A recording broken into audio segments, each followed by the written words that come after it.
For join our free courses எங்கள் இலவச படிப்புகளில் சேர contact 7871461001. WhatsApp only. Send your name and details. WhatsApp மட்டும். உங்கள் பெயர் மற்றும் விவரங்களை அனுப்பவும்.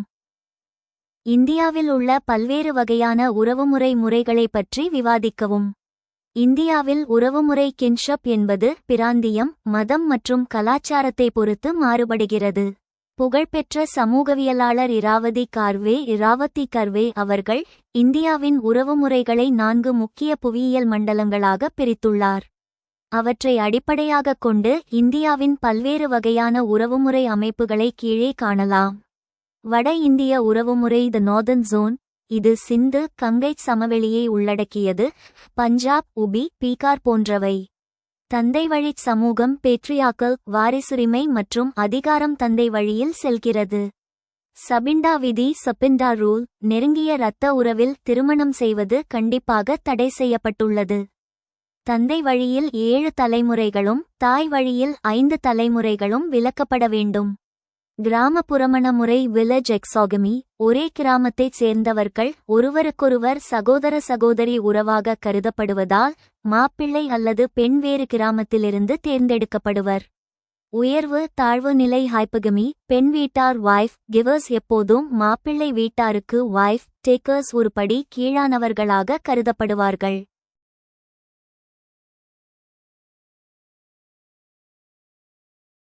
தென்னிந்திய உறவுமுறை the southern zone. Tamil Nadu, Kerala, Karnataka மற்றும் ஆந்திராவை கொண்டது. இது திராவிட கலாச்சாரத்தை பின்பற்றுகிறது. நெருங்கிய உறவு திருமணம் ப்ரெஃபரன்ஷியல் மேரேஜ். வட இந்தியாவிற்கு நேர்மாறாக இங்கு சொந்தங்களுக்குள் திருமணம் செய்வது ஊக்குவிக்கப்படுகிறது.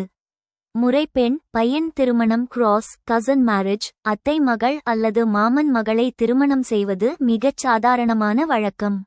மாமன் மருமகள் திருமணம். சில சமூகங்களில் தாமாமன் தனது அக்கா தங்கை மகளை மணக்கும் வழக்கம் உள்ளது.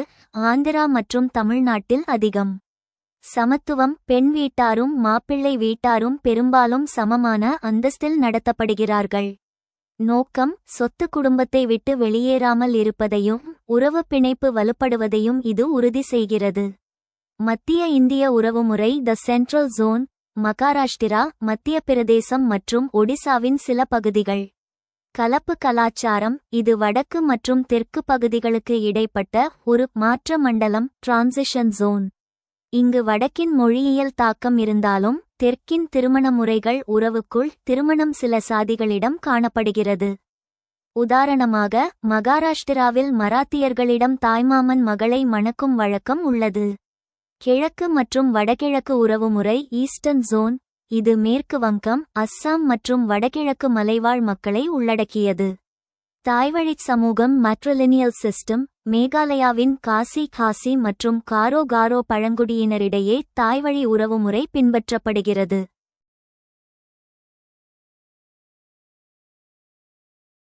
வம்சாவளி தாய் வழியில் கணக்கிடப்படும். குடும்பச் சொத்து தாயிடமிருந்து மகளுக்கு, பெரும்பாலும் கடைசி மகளுக்கு செல்லும். திருமணத்திற்கு பிறகு கணவன் மனைவியின் வீட்டில் வாழும் முறையும் மாற்றலோக்கல் இங்கு உண்டு. கேரளாவின் நாயர் சமூகத்திலும் முற்காலத்தில் மருமக்கதாயம் என்ற தாய்வழி முறை பின்பற்றப்பட்டது. Types of kinship. Discuss different forms of kinship system in India. Write short notes types of kinship systems in India. இந்தியாவில் உள்ள பல்வேறு வகையான உறவுமுறை முறைகளை பற்றி விவாதிக்கவும். Forms of kinship system in India. Types of kinship systems in India. Patrilineal. In patrilineal systems, property and social identity are passed down through the male line, with sons inheriting property and continuing the family lineage. Many communities in North India follow this system. தந்தை வழி அமைப்புகளில் சொத்து மற்றும் சமூக அடையாளம் ஆண் வழியாகவே கடத்தப்படுகின்றன. மகன்கள் சொத்தை பெற்று குடும்ப வம்சாவளியை தொடர்கின்றனர்.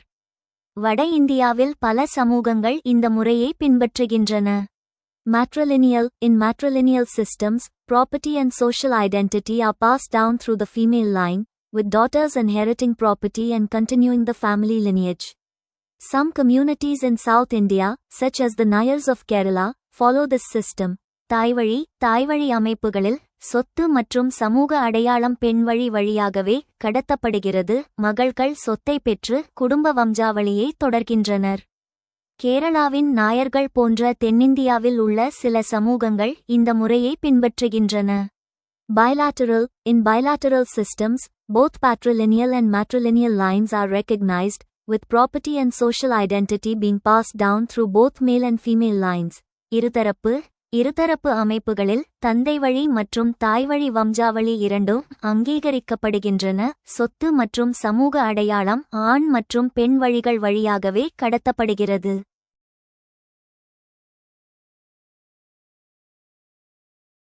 Other aspects பிற அம்சங்கள்.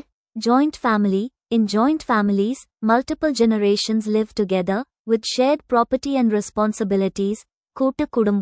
கூட்டு குடும்பங்களில் பல தலைமுறைகள் ஒன்றாக வாழ்கின்றன, பகிரப்பட்ட சொத்து மற்றும் பொறுப்புகளுடன். Lineage and clan affiliations are important in many Indian communities, influencing social identity and relationships. பரம்பரை மற்றும் குலம்.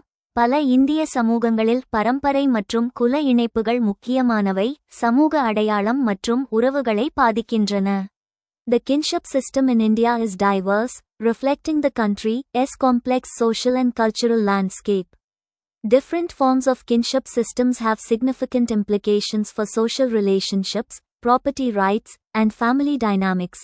இந்தியாவில் உள்ள உறவுமுறை அமைப்பு வேறுபட்டது, இது நாட்டின் சிக்கலான சமூக மற்றும் கலாச்சார நிலப்பரப்பை பிரதிபலிக்கிறது. பல்வேறு வகையான உறவுமுறை அமைப்புகள் சமூக உறவுகள், சொத்துரிமைகள் மற்றும் குடும்ப இயக்கவியல் ஆகியவற்றில் குறிப்பிடத்தக்க தாக்கங்களை கொண்டுள்ளன. Sociological perspective. Social organization. Kinship systems shape social organization, influencing family structures, roles, and relationships. சமூகவியல் பார்வை. சமூக அமைப்பு, குடும்ப கட்டமைப்புகள், பாத்திரங்கள் மற்றும் உறவுகளை பாதிக்கும் உறவுமுறை அமைப்புகள் சமூக அமைப்பை வடிவமைக்கின்றன. Power dynamics. Kinship systems reflect and reinforce power dynamics, with implications for social inequality and gender relations. சக்தி இயக்கவியல். சமூக சமத்துவமின்மை மற்றும் பாலின உறவுகளுக்கான தாக்கங்களுடன் உறவுமுறை அமைப்புகள் அதிகார இயக்கவியலை பிரதிபலிக்கின்றன மற்றும் வலுப்படுத்துகின்றன. Cultural variation. India's diverse kinship systems reflect the country's complex cultural landscape, highlighting the importance of understanding regional and community-specific contexts. கலாச்சார மாறுபாடு. இந்தியாவின் மாறுபட்ட உறவுமுறை அமைப்புகள் நாட்டின் சிக்கலான கலாச்சார நிலப்பரப்பை பிரதிபலிக்கின்றன, பிராந்திய மற்றும் சமூக குறிப்பிட்ட சூழல்களை புரிந்துகொள்வதன் முக்கியத்துவத்தை எடுத்துக்காட்டுகின்றன.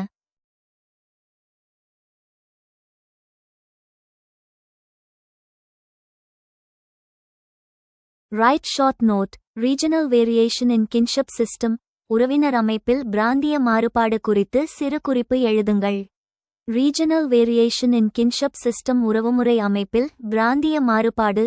Definition. Kinship systems vary across regions, reflecting local customs, traditions, and cultural practices. வரையறை. உள்ளூர் பழக்கவழக்கங்கள், மரபுகள் மற்றும் கலாச்சார நடைமுறைகளை பிரதிபலிக்கும் வகையில் உறவுமுறை அமைப்புகள் பிராந்தியங்களுக்கு இடையே வேறுபடுகின்றன. Types. Kinship systems can be patrilineal, matrilineal, or bilateral, influencing family relationships and inheritance patterns. வகைகள். உறவுமுறை அமைப்புகள் தந்தைவழி, தாய்வழி அல்லது இருதரப்பு சார்ந்ததாக இருக்கலாம், குடும்ப உறவுகள் மற்றும் பரம்பரை முறைகளை பாதிக்கின்றன. Regional differences. Kinship systems differ across regions, such as பிராந்திய வேறுபாடுகள். உறவுமுறை அமைப்புகள் பிராந்தியங்களுக்கு இடையே வேறுபடுகின்றன, அதாவது North India, patrilineal kinship systems are common. வட இந்தியா, தந்தைவழி உறவுமுறை அமைப்புகள் பொதுவானவை. South India, matrilineal kinship systems are found in some communities. தென்னிந்தியா, சில சமூகங்களில் தாய்வழி உறவுமுறை அமைப்புகள் காணப்படுகின்றன. Northeast India, some tribes have matrilineal kinship systems. வடகிழக்கு இந்தியா, சில பழங்குடியினர் தாய்வழி உறவுமுறை அமைப்புகளை கொண்டுள்ளனர். Impact தாக்குதல். Family structure. Kinship systems shape family structure, roles, and relationships. குடும்ப அமைப்பு. உறவுமுறை அமைப்புகள் குடும்ப அமைப்பு, பாத்திரங்கள் மற்றும் உறவுகளை வடிவமைக்கின்றன. Social organization. Kinship systems influence social organization, including marriage, inheritance, and community ties. சமூக அமைப்பு, திருமணம், பரம்பரை மற்றும் சமூக உறவுகள் உட்பட சமூக அமைப்பை உறவுமுறை அமைப்புகள் பாதிக்கின்றன. Regional variations in kinship systems highlight the diversity of family and social structures across different regions. உறவுமுறை அமைப்புகளில் பிராந்திய வேறுபாடுகள் வெவ்வேறு பிராந்தியங்களில் குடும்பம் மற்றும் சமூக கட்டமைப்புகளின் பன்முகத்தன்மையை எடுத்துக்காட்டுகின்றன. Lack of communication and understanding. Breakdowns in communication and understanding between generations can contribute to youth unrest. தொடர்பு மற்றும் புரிதல் இல்லாமை, தலைமுறைகளுக்கு இடையே தொடர்பு மற்றும் புரிதலில் ஏற்படும் முறிவுகள் இளைஞர்களின் அமைதியின்மைக்கு பங்களிக்கக்கூடும். Frustration and disillusionment. Younger generations may feel frustrated and disillusioned with societal norms and expectations, leading to unrest and rebellion. விரக்தி மற்றும் ஏமாற்றம். இளைய தலைமுறையினர் சமூக விதிமுறைகள் மற்றும் எதிர்பார்ப்புகளில் விரக்தியடைந்து ஏமாற்றமடைந்து அமைதியின்மை மற்றும் கிளர்ச்சிக்கு வழிவகுக்கும். The generation gap can lead to youth unrest as younger generations seek to challenge traditional norms and assert their own identities and values. தலைமுறை இடைவெளி இளைஞர்களின் அமைதியின்மைக்கு வழிவகுக்கும், ஏனெனில் இளைய தலைமுறையினர் பாரம்பரிய விதிமுறைகளை சவால் செய்து தங்கள் சொந்த அடையாளங்களையும் மதிப்புகளையும் உறுதிப்படுத்த முயற்சிக்கிறார்கள். அகல்ச்சரேஷன். பண்பாட்டு கலப்பு அல்லது கலாச்சார இணக்கம் என்பது சமூகவியல் மற்றும் மானுடவியலில் மிக முக்கியமான ஒரு கருத்துருவாகும். எளிமையாகச் சொன்னால், ஒரு கலாச்சாரத்தைச் சேர்ந்த மக்கள் மற்றொரு புதிய கலாச்சாரத்துடன் தொடர்பு கொள்ளும்போது ஏற்படும் மாற்றங்களே அகல்ச்சரேஷன் எனப்படும். இது பெரும்பாலும் ஒரு சிறுபான்மை குழு பெரும்பான்மை சமூகத்துடன் இணையும்போது நிகழ்கிறது. இதனை பற்றிய விரிவான விளக்கம் கீழே உள்ளது. வரையறை. டெஃபினிஷன். 2 அல்லது அதற்கு மேற்பட்ட கலாச்சார குழுக்கள் தொடர்ந்து நேரடி தொடர்பில் இருக்கும்போது அந்த குழுக்களின் அசல் கலாச்சார வடிவங்களில் ஏற்படும் மாற்றமே அகல்ச்சரேஷன் ஆகும். இது உணவு, உடை, மொழி மற்றும் விழுமியங்களில் மாற்றங்களை ஏற்படுத்தும்.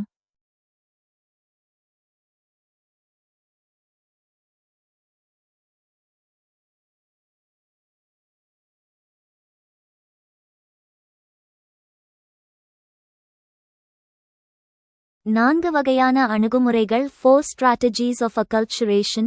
ஜான் பெர்ரி எனும் உளவியலாளர் இதனை 4 வகைகளாக பிரித்துள்ளார்.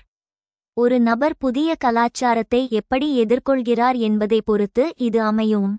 அசிமிலேஷன். தன்வயமாக்கல், கரைதல். தன்னுடைய சொந்த கலாச்சாரத்தை விட்டுவிட்டு புதிய கலாச்சாரத்தை முழுமையாக ஏற்றுக்கொள்வது. உதாரணம், வெளிநாடு செல்லும் ஒருவர் தன் தாய்மொழியை பேசுவதை நிறுத்திவிட்டு அந்த நாட்டு மொழியையே முழுக்க பேசுவது. செப்பரேஷன். பிரிந்து நிற்றல், தனித்திருத்தல். புதிய கலாச்சாரத்தை நிராகரித்துவிட்டு தன்னுடைய சொந்த கலாச்சாரத்தை மட்டுமே இறுக்கமாக பற்றிக்கொள்வது. உதாரணம், ஒரு புதிய நாட்டில் குடியேறினாலும் அந்த நாட்டு மக்களுடன் பழகாமல் தன் இன மக்களுடன் மட்டுமே வாழ்வது. இன்டகிரேஷன். ஒருங்கிணைப்பு, இணக்கம். தன்னுடைய கலாச்சாரத்தையும் பேணிக்கொண்டு புதிய கலாச்சாரத்தையும் ஏற்றுக்கொள்வது. இதுவே மிகவும் ஆரோக்கியமான முறையாக கருதப்படுகிறது. உதாரணம், வீட்டில் தமிழ் பேசுவது மற்றும் பண்டிகைகளை கொண்டாடுவது, ஆனால் பொது இடங்களில் அந்த நாட்டின் ஆடை மற்றும் பழக்கவழக்கங்களை பின்பற்றுவது. மார்ஜினலைசேஷன். விளிம்பு நிலை, ஒதுக்கப்படுதல். சொந்த கலாச்சாரத்துடனும் பிடிப்பு இருக்காது, புதிய கலாச்சாரத்துடனும் இணைய மாட்டார்கள். இவர்கள் சமூகத்தில் தனித்து விடப்படுவார்கள். எளிய உதாரணங்கள். எக்ஸாம்பிள்ஸ். உணவு. இந்தியாவில் பீட்சா, பர்கர் சாப்பிடுவது மேற்கத்திய கலாச்சார தாக்கம். அதேபோல அமெரிக்காவில் வசிக்கும் இந்தியர்கள் தேங்க்ஸ்கிவிங் கொண்டாடுவது. மொழி. தமிழில் பேசும்போது ஆங்கிலச் சொற்களை கலந்து பேசுவது தாங்கிலஷ். உடை. இந்திய பெண்கள் ஜீன்ஸ் அணிவதும் வெளிநாட்டினர் இந்தியச் சேலை அல்லது குர்தா அணிவதும்.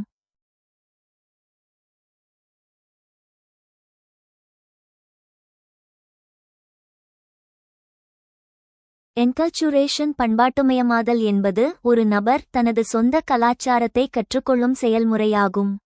எளிமையாகச் சொல்வதானால், ஒரு குழந்தை பிறந்ததிலிருந்து அது வளரும் சமூகத்தின் மொழி, பழக்கவழக்கங்கள், நம்பிக்கைகள் மற்றும் விதிமுறைகளை தெரிந்து கொண்டு அந்தச் சமூகத்தின் ஒரு முழுமையான அங்கமாக மாறும் செயல்பாடே என்கல்ச்சுரேஷன் ஆகும்.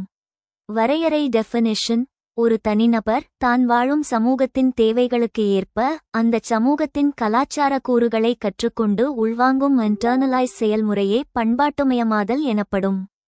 இது நமக்கு நாம் யார் என்ற அடையாளத்தை கொடுக்கிறது. இது எப்படி நிகழ்கிறது? Process of enculturation. இது பெரும்பாலும் நம்மை அறியாமலேயே அன்கான்ஷியஸ் அல்லது உணர்ந்து கான்ஷியஸ் நடக்கும். இதற்கு முக்கிய காரணிகளாக ஏஜென்ட்ஸ் இருப்பவை. குடும்பம், ஃபேமிலி, இதுவே முதன்மையானது. பெற்றோர் குழந்தைகளுக்கு பேச கற்றுக் கொடுப்பது, பெரியவர்களை மதிப்பது, உணவு உண்ணும் முறை ஆகியவற்றைச் சொல்லிக் கொடுப்பது. பள்ளி மற்றும் கல்வி, ஸ்கூல், சமூகத்தின் சட்டதிட்டங்கள், வரலாறு மற்றும் ஒழுக்கத்தை கற்றுத்தருகிறது. நண்பர்கள், பியர் குரூப், சரிசம வயதுடையவர்களுடன் பழகும்போது புதிய நடத்தைகளை கற்றுக்கொள்வது. ஊடகம் மற்றும் மதம், மீடியா, ரிலிஜன், திரைப்படங்கள், இணையம் மற்றும் மதச் சடங்குகள் மூலம் கலாச்சார விழுமியங்களை பெறுவது. முக்கிய பண்புகள், கீ கேரக்டரிஸ்டிக்ஸ். வாழ்நாள் செயல்முறை: இது பிறப்பு முதல் இறப்பு வரை தொடரும் ஒரு நீண்ட செயல்முறையாகும். விதிமுறைகளை கற்றல்: சமூகத்தில் எது சரி, எது தவறு என்பதை இதுவே நமக்கு கற்றுக் கொடுக்கிறது.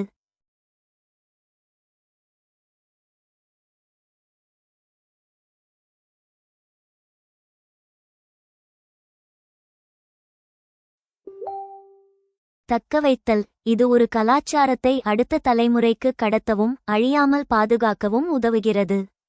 எளிய உதாரணங்கள், எக்ஸாம்பிள்ஸ். மொழி: ஒரு தமிழ் குழந்தை தன் பெற்றோரை பார்த்து இயல்பாகவே தமிழ் பேச கற்றுக்கொள்வது. உணவு முறை: தென்னிந்தியாவில் கையால் சாப்பிடுவது வழக்கம், ஆனால் மேற்கத்திய நாடுகளில் கரண்டி, முள்கரண்டி, ஃபார்க் பயன்படுத்துவது வழக்கம். இதை அந்த குழந்தைகள் இயல்பாக கற்றுக்கொள்வது. ஆடை: ஒரு குறிப்பிட்ட விழாவிற்கு என்ன உடை அணிய வேண்டும் என்று தெரிந்து வைத்திருப்பது. என்கல்ச்சுரேஷன் விஎஸ் அகல்ச்சுரேஷன். சுருக்கமான வேறுபாடு: என்கல்ச்சுரேஷன் உங்கள் சொந்த கலாச்சாரத்தை நீங்களே கற்றுக்கொள்வது, உள்வாங்குதல். உதாரணம்: அம்மா செய்வதை பார்த்து மகள் கோலம் போட கற்றுக்கொள்வது. அகல்ச்சுரேஷன் வேறொரு புதிய கலாச்சாரத்தை நீங்கள் கற்றுக்கொள்வது, மாற்றம். உதாரணம்: ஒரு தமிழ் பெண் ஜப்பானுக்குச் சென்று கிமோனோ அணிய கற்றுக்கொள்வது. Write short note: acculturation. சிறுகுறிப்பு எழுதுங்கள். பண்பாட்டு கலப்பு அல்லது கலாச்சார இணக்கம். Definition: integration with a different culture, usually with the dominant culture. வேறுபட்ட கலாச்சாரத்துடன், பொதுவாக ஆதிக்கம் செலுத்தும் கலாச்சாரத்துடன் ஒருங்கிணைப்பு. Types: acculturation can occur through assimilation, adopting the dominant culture, integration, blending cultures, or separation, maintaining one's own culture. ஒருங்கிணைப்பு: மேலாதிக்க கலாச்சாரத்தை ஏற்றுக்கொள்வது, ஒருங்கிணைப்பு கலாச்சாரங்களை கலத்தல் அல்லது பிரித்தல், ஒருவரின் சொந்த கலாச்சாரத்தை பராமரித்தல் மூலம் நிகழலாம்.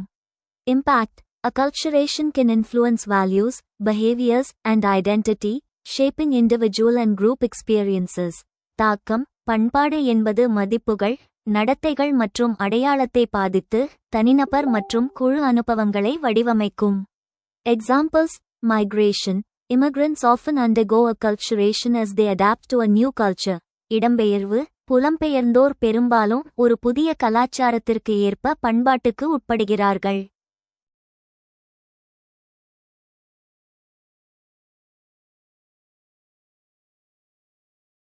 Globalization. Globalization can lead to acculturation through the spread of ideas, values, and practices across cultures. Acculturation is a complex and multifaceted process that can have significant effects on individuals and groups. உலகமயமாக்கல். உலகமயமாக்கல் என்பது கலாச்சாரங்கள் முழுவதும் கருத்துக்கள், மதிப்புகள் மற்றும் நடைமுறைகளை பரப்புவதன் மூலம் பண்பாட்டுக்கு வழிவகுக்கும். பண்பாடு என்பது தனிநபர்கள் மற்றும் குழுக்களில் குறிப்பிடத்தக்க விளைவுகளை ஏற்படுத்தக்கூடிய ஒரு சிக்கலான மற்றும் பன்முக செயல்முறையாகும். Write short note: the Indian family in continuity and change. சிறுகுறிப்பு எழுதுங்கள். தொடர்ச்சியிலும் மாற்றத்திலும் இந்திய குடும்பம். The Indian family in continuity and change. Continuity. Indian families have maintained traditional values, such as respect for elders and emphasis on family ties. தொடர்ச்சி. இந்திய குடும்பங்கள் பெரியவர்களை மதித்தல் மற்றும் குடும்ப உறவுகளுக்கு முக்கியத்துவம் அளித்தல் போன்ற பாரம்பரிய மதிப்புகளை பராமரித்து வருகின்றன. Change, modernization, urbanization, and globalization have led to changes in family structures, roles, and relationships. மாற்றம், நவீனமயமாக்கல், நகரமயமாக்கல் மற்றும் உலகமயமாக்கல் ஆகியவை குடும்ப கட்டமைப்புகள், பாத்திரங்கள் மற்றும் உறவுகளில் மாற்றங்களுக்கு வழிவகுத்தன. Adaptation, Indian families have adapted to changing circumstances, blending traditional and modern values. தழுவல், இந்திய குடும்பங்கள் மாறிவரும் சூழ்நிலைகளுக்கு ஏற்ப மாறி பாரம்பரிய மற்றும் நவீன மதிப்புகளை கலக்கின்றன. Examples: shift from joint to nuclear families. Urbanization has led to a shift from joint families to nuclear families. கூட்டுக் குடும்பங்களிலிருந்து அணுக்குடும்பங்களுக்கு மாறுதல். நகரமயமாக்கல் கூட்டுக் குடும்பங்களிலிருந்து அணுக்குடும்பங்களுக்கு மாறுவதற்கு வழிவகுத்தது. Changing roles of women. Women's empowerment and participation in the workforce have led to changes in family dynamics. பெண்களின் மாறிவரும் பாத்திரங்கள், பெண்களின் அதிகாரமளித்தல் மற்றும் பணியாளர்களில் பங்கேற்பு ஆகியவை குடும்ப இயக்கவியலில் மாற்றங்களுக்கு வழிவகுத்தன.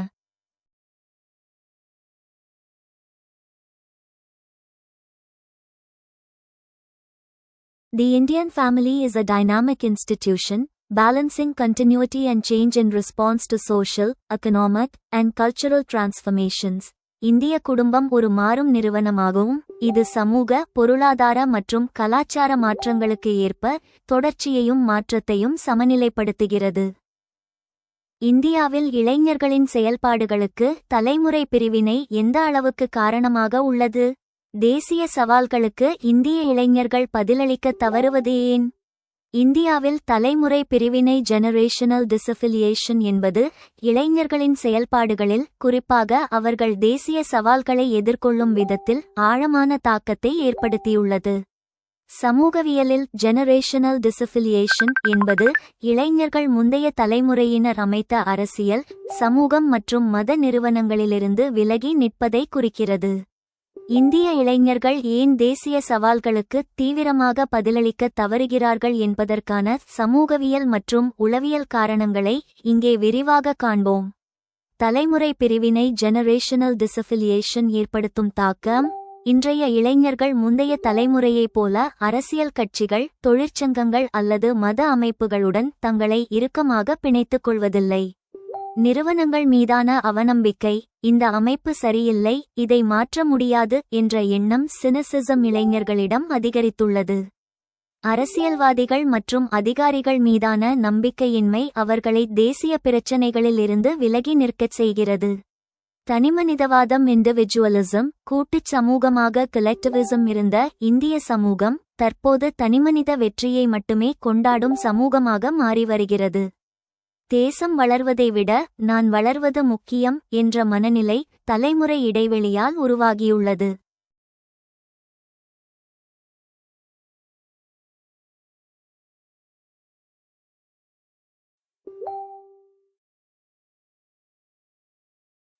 தேசிய சவால்களுக்கு இளைஞர்கள் பதிலளிக்க தவறுவதற்கான காரணங்கள்.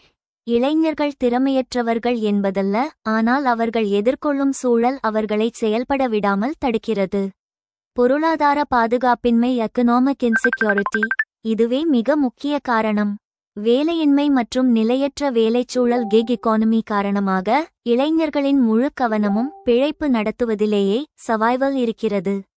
சொந்த வாழ்க்கையே ஒரு போராட்டமாக இருக்கும்போது தேசிய பிரச்சினைகளான காலநிலை மாற்றம், வறுமை ஒழிப்பு போன்றவற்றில் கவனம் செலுத்துவது அவர்களுக்கு கடினமாக உள்ளது. ஸ்லாக்டிவிசம், கிளிக்டிவிசம், தொழில்நுட்ப இடைவெளியின் விளைவு இது. ஒரு தேசிய பிரச்சினைக்கு தீர்வு காண களத்தில் இறங்கி போராடுவதை விட சமூக ஊடகங்களில் ஒரு லைக் அல்லது ஷேர் செய்வதுடன் தங்கள் கடமை முடிந்துவிட்டதாக இளைஞர்கள் கருதுகின்றனர். இது உண்மையான மாற்றத்தை தடுக்கும் ஒரு போலி மனநிறைவை தருகிறது. கல்வி முறையின் குறைபாடு. நமது கல்வி முறை நல்ல குடிமகனை உருவாக்குவதை விட நல்ல ஊழியரை உருவாக்குவதிலேயே குறியாக உள்ளது. சமூக பொறுப்புணர்வு, அரசியலமைப்பு விழுமியங்கள் ஆகியவை பாடப்புத்தகத்தோடு நின்றுவிடுகின்றன. இதனால் தேசிய சவால்களை புரிந்து கொள்ளும் பக்குவம் குறைகிறது.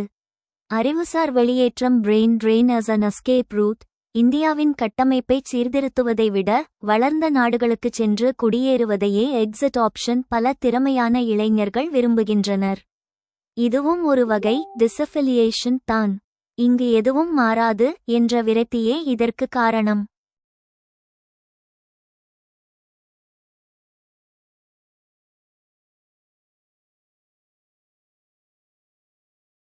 தலைமைத்துவ இடைவெளி லேக் ஆஃப் ரோல் மாடல்ஸ்.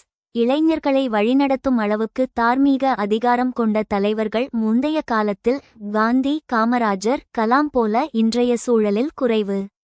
இதனால் இளைஞர்கள் சரியான திசை தெரியாமல் சினிமா அல்லது இணைய பிரபலங்களை பின்தொடர்கின்றனர். மாற்று பார்வை. அவர்கள் உண்மையிலேயே தவறுகிறார்களா? இளைஞர்கள் முற்றிலும் ஒதுங்கிவிட்டார்கள் என்று கூற முடியாது. அவர்கள் வடிவத்தை மாற்றியுள்ளனர். பாரம்பரிய அரசியலில் ஈடுபடாமல் தனிப்பட்ட முறையில் ஸ்டார்ட் அப்ஸ் மூலம் பொருளாதார பிரச்சினைகளுக்கு தீர்வு காண்கின்றனர்.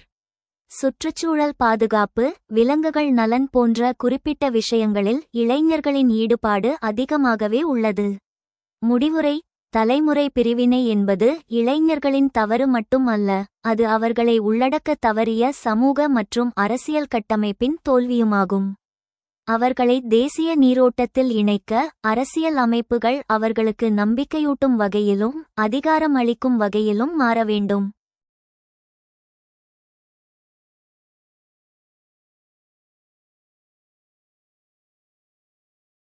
How far is generational disaffiliation responsible for youth activism in India? Why is the Indian youth failing to respond to the national challenges? இந்தியாவில் இளைஞர்களின் செயல்பாடுகளுக்கு தலைமுறை பிரிவினை எந்த அளவுக்கு காரணமாக உள்ளது? தேசிய சவால்களுக்கு இந்திய இளைஞர்கள் பதிலளிக்க தவறுவது ஏன்? Generational separation and youth activism. Generational disaffiliation. Differences in values, attitudes, and experiences between generations can lead to separation and activism among youth. தலைமுறை தொடர்பின்மை, தலைமுறைகளுக்கு இடையிலான மதிப்புகள், அணுகுமுறைகள் மற்றும் அனுபவங்களில் உள்ள வேறுபாடுகள் இளைஞர்களிடையே பிரிவினை மற்றும் செயல்பாட்டிற்கு வழிவகுக்கும். Youth activism. Indian youth are increasingly involved in activism because of problems like corruption, environmental changes, and social justice. இளைஞர் செயல்பாடு, ஊழல், சுற்றுச்சூழல் மாற்றங்கள் மற்றும் சமூக நீதி போன்ற பிரச்சினைகளால் உந்தப்பட்டு இந்திய இளைஞர்கள் அதிகளவில் செயல்பாட்டில் ஈடுபடுகின்றனர். Reasons for youth activism. Frustration with systemic issues. Youth are frustrated with systemic issues like corruption, inequality, and lack of opportunities. முறையான பிரச்சினைகளால் விரக்தி, ஊழல், சமத்துவமின்மை மற்றும் வாய்ப்புகள் இல்லாமை போன்ற முறையான பிரச்சினைகளால் இளைஞர்கள் விரக்தியடைந்துள்ளனர். Desire for change. Youth want to bring about change and create a better future for themselves and their communities. மாற்றத்திற்கான ஆசை. இளைஞர்கள் மாற்றத்தை கொண்டு வந்து தங்களுக்கும் தங்கள் சமூகங்களுக்கும் சிறந்த எதிர்காலத்தை உருவாக்க விரும்புகிறார்கள். Indian youth failing to respond to national challenges. தேசிய சவால்களுக்கு பதிலளிக்க தவறிய இந்திய இளைஞர்கள். Lack of awareness. Some youth may not be aware of national challenges or their role in addressing them. விழிப்புணர்வு இல்லாமை. சில இளைஞர்கள் தேசிய சவால்கள் அல்லது அவற்றை எதிர்கொள்வதில் அவர்களின் பங்கு பற்றி அறிந்திருக்க மாட்டார்கள். Disillusionment. Youth may feel disillusioned with the system and lack trust in institutions. ஏமாற்றம். இளைஞர்கள் அமைப்பின் மீது ஏமாற்றம் அடைந்து நிறுவனங்களின் மீது நம்பிக்கை இல்லாமல் இருக்கலாம். Prioritizing personal goals. Some youth may prioritize personal goals over national challenges. தனிப்பட்ட இலக்குகளுக்கு முன்னுரிமை அளித்தல். சில இளைஞர்கள் தேசிய சவால்களை விட தனிப்பட்ட இலக்குகளுக்கு முன்னுரிமை அளிக்கலாம்.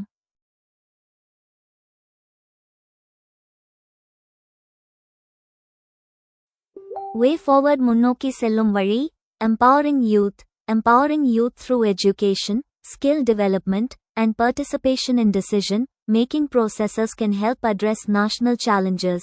இளைஞர்களை மேம்படுத்துதல், கல்வி, திறன் மேம்பாடு மற்றும் முடிவெடுக்கும் செயல்முறைகளில் பங்கேற்பதன் மூலம் இளைஞர்களை மேம்படுத்துவது தேசிய சவால்களை எதிர்கொள்ள உதவும். Addressing systemic issues. Addressing systemic issues like corruption and inequality can help build trust and encourage youth participation.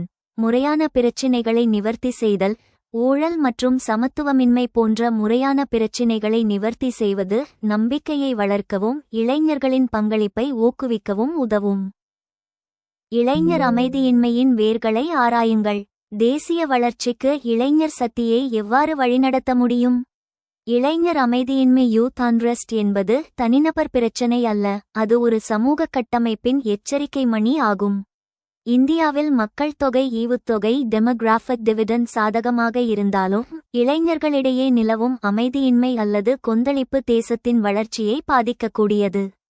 இதற்கான காரணங்களையும் தீர்வுகளையும் விரிவாக காண்போம். பகுதி 1. இளைஞர் அமைதியின்மையின் வேர்கள் ரூட்ஸ் ஆஃப் யூத் அன்ரெஸ்ட்.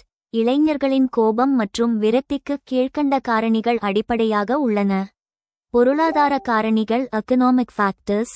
வேலையின்மை மற்றும் தகுதிக்கேற்ற வேலையின்மை.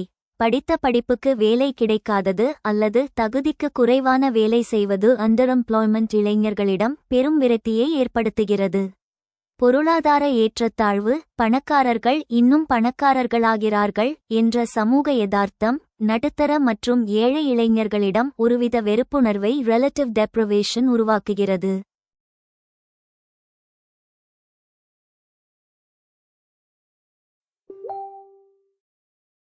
கல்விமுறை தோல்விகள். Flat education system. திறன் இடைவெளி ஸ்கில் கேப். கல்லூரிகள் பட்டதாரிகளை உருவாக்குகின்றனவே தவிர தகுதியான பணியாளர்களை உருவாக்குவதில்லை.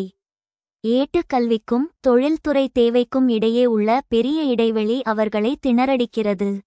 மதிப்பெண் மோகம். படைப்பாற்றலை அழித்து மதிப்பெண்களை மட்டுமே துரத்தும் கல்விமுறை மன அழுத்தத்தை உண்டாக்குகிறது. சமூக மற்றும் அரசியல் காரணிகள் சோஷியல் பொலிட்டிக்கல் ஃபேக்டர்ஸ். அரசியல் அந்நியப்படுத்தல். முடிவெடுக்கும் இடங்களில் இளைஞர்களுக்கு போதிய பிரதிநிதித்துவம் இல்லை. அரசியல் என்பது ஊழல் நிறைந்தது என்ற எண்ணம் அவர்களை விலகி நிற்கச் செய்கிறது. சாதிய மற்றும் மத மோதல்கள். தவறான வழிகாட்டல்களால் இளைஞர்கள் சாதி மத அமைப்புகளின் கருவிகளாக மாற்றப்படுகிறார்கள். உளவியல் காரணிகள் சைக்கலாஜிக்கல் ஃபேக்டர்ஸ்.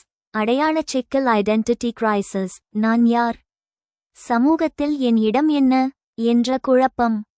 சமூக ஊடக தாக்கம். பிறருடன் தன்னை ஒப்பிட்டு பார்த்து தாழ்வு மனப்பான்மை கொள்வது மற்றும் போதைப்பொருள் கலாச்சாரத்திற்கு ட்ரக் கல்ச்சர் அடிமையாதல். பகுதி 2. தேசிய வளர்ச்சிக்கு இளைஞர் சக்தியை வழிநடத்தும் வழிகள். வே ஃபார்வர்ட். இளைஞர்கள் தேசத்தின் முதுகெலும்பு என்பதை தாண்டி அவர்களை மூளையாகவும் மாற்ற வேண்டியது அவசியம். திறன் மேம்பாடு மற்றும் தொழில்முனைவு ஸ்கில் டெவலப்மெண்ட். ஆண்டர்பிரினியோர்ஷிப். வேலை தேடுபவராக இல்லாமல் வேலை அளிப்பவராக மாற்றுதல். Start up India stand up India போன்ற திட்டங்கள் மூலம் இளைஞர்களை தொழில்முனைவோராக மாற்ற வேண்டும். தொழிற்கல்வி. பள்ளிக்கல்வியிலேயே தொழிற்பயிற்சியை வொகேஷனல் ட்ரெய்னிங் கட்டாயமாக்க வேண்டும். ஏகா புதிய கல்விக் கொள்கை 2020 நோக்கம்.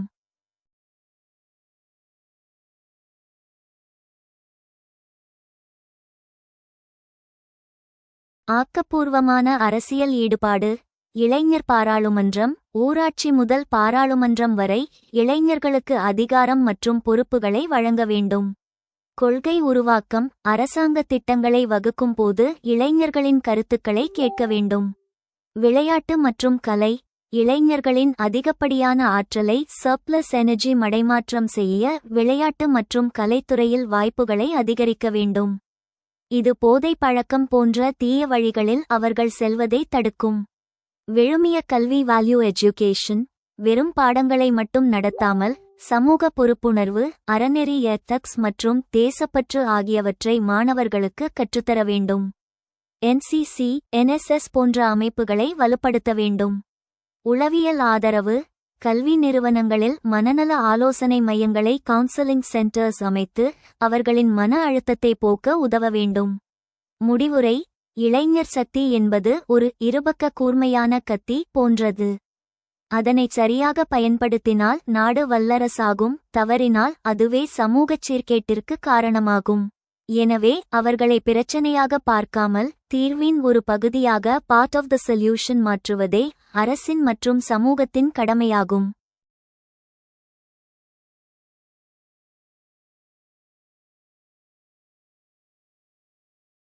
Examine the roots of youth unrest. How can we channel youth power for national development? இளைஞர் அமைதியின்மையின் வேர்களை ஆராயுங்கள். தேசிய வளர்ச்சிக்கு இளைஞர் சக்தியை எவ்வாறு வழிநடத்த முடியும்? Roots of youth unrest, unemployment and economic insecurity, lack of job opportunities and economic instability can lead to frustration and disappointment among youth. வேலையின்மை மற்றும் பொருளாதார பாதுகாப்பின்மை, வேலை வாய்ப்புகள் இல்லாமை மற்றும் பொருளாதார உறுதியற்ற தன்மை இளைஞர்களிடையே விரக்தி மற்றும் ஏமாற்றத்திற்கு வழிவகுக்கும். Social and cultural changes. Rapid social and cultural changes can create generational conflicts and identity crises. விரைவான சமூக மற்றும் கலாச்சார மாற்றங்கள் தலைமுறை மோதல்களையும் அடையாள நெருக்கடிகளையும் உருவாக்கும். Lack of representation and participation. Limited opportunities for youth to participate in decision-making processes can lead to feelings of marginalization. பிரதிநிதித்துவம் மற்றும் பங்கேற்பு இல்லாமை, முடிவெடுக்கும் செயல்முறைகளில் இளைஞர்கள் பங்கேற்கும் வரையறுக்கப்பட்ட வாய்ப்புகள் ஓரங்கட்டப்பட்ட உணர்வுகளுக்கு வழிவகுக்கும். Education and skill mismatch. Mismatch between education and job market requirements can lead to disappointment and unrest. கல்வி மற்றும் திறன் பொருத்தமின்மை, கல்விக்கும் வேலை சந்தை தேவைகளுக்கும் இடையிலான பொருத்தமின்மை ஏமாற்றத்திற்கும் அமைதியின்மைக்கும் வழிவகுக்கும்.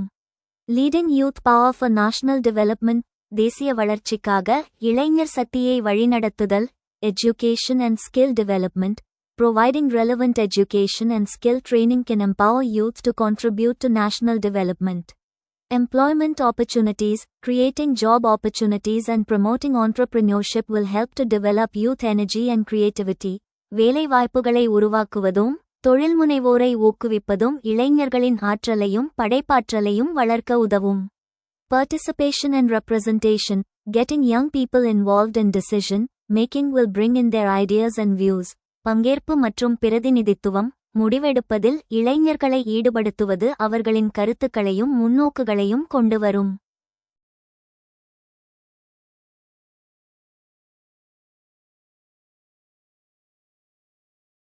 Social and civic engagement. Promoting social and civic involvement can promote responsibility and citizenship among youth. சமூக மற்றும் குடிமை ஈடுபாடு. சமூக மற்றும் குடிமை ஈடுபாட்டை ஊக்குவிப்பது இளைஞர்களிடையே பொறுப்புணர்வு மற்றும் குடிமை உணர்வை வளர்க்கும். By addressing the roots of youth unrest and channeling youth power, we can unlock their potential and promote national development. Discuss the changing dimensions of family structure in urban India. நகர்ப்புற இந்தியாவில் குடும்ப அமைப்பின் மாறிவரும் பரிமாணங்களை பற்றி விவாதிக்கவும்.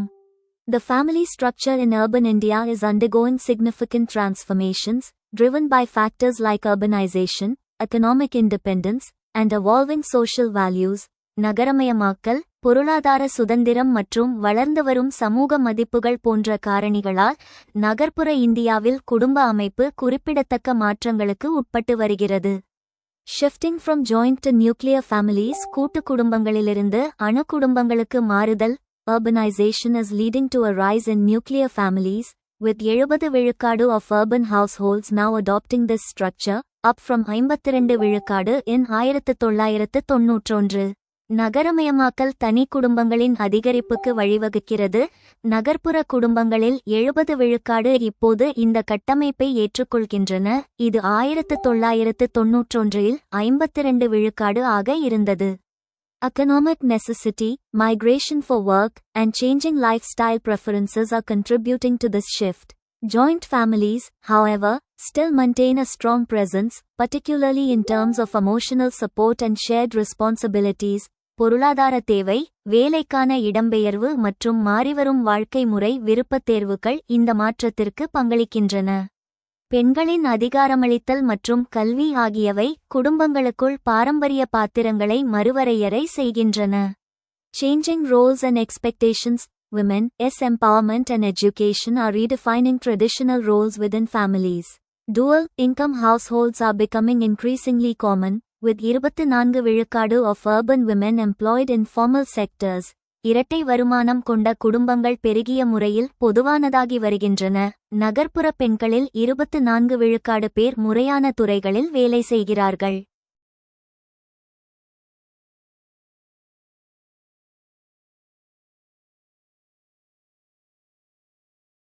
Men are also taking on more domestic responsibilities, with 37% of urban men now actively sharing childcare duties. ஆண்களும் அதிக வீட்டு பொறுப்புகளை ஏற்றுக்கொள்கிறார்கள். நகர்ப்புற ஆண்களில் 37% பேர் இப்போது குழந்தை பராமரிப்பு கடமைகளை தீவிரமாக பகிர்ந்து கொள்கிறார்கள். Impact of technology. தொழில்நுட்பத்தின் தாக்கம். Technology is reshaping family ties, enabling communication across distances.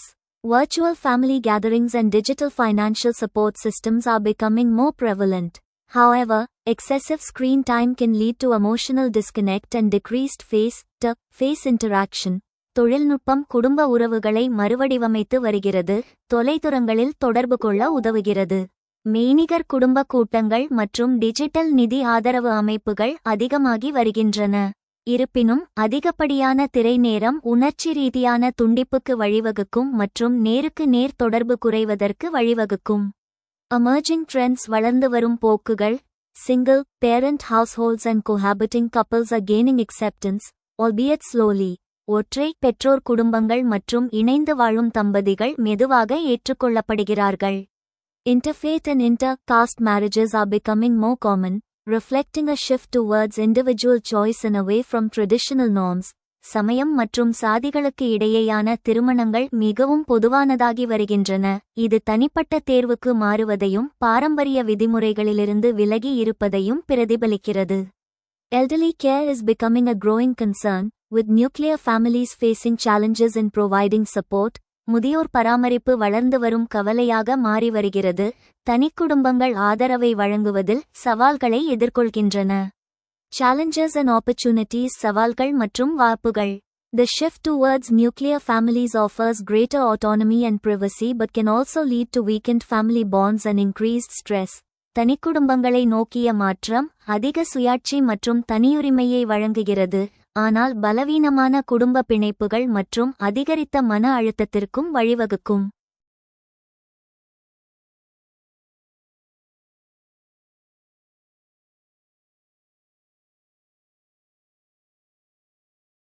Balancing tradition and modernity is crucial for urban Indian families, requiring adaptability and open communication. பாரம்பரியம் மற்றும் நவீனத்தை சமநிலைப்படுத்துவது நகர்ப்புற இந்திய குடும்பங்களுக்கு மிகவும் முக்கியமானது, இதற்கு தகவமைப்பு மற்றும் திறந்த தொடர்பு தேவைப்படுகிறது. Policy interventions, such as elderly care frameworks and legal recognition of diverse family forms, can help support these changing family structures. முதியோர் பராமரிப்பு கட்டமைப்புகள் மற்றும் பல்வேறு குடும்ப வடிவங்களின் சட்ட அங்கீகாரம் போன்ற கொள்கை தலையீடுகள் இந்த மாறிவரும் குடும்ப கட்டமைப்புகளை ஆதரிக்க உதவும். For join our free courses. எங்கள் இலவச படிப்புகளில் சேர contact 7871461001. WhatsApp only. Send your name and details. WhatsApp மட்டும். உங்கள் பெயர் மற்றும் விவரங்களை அனுப்பவும்.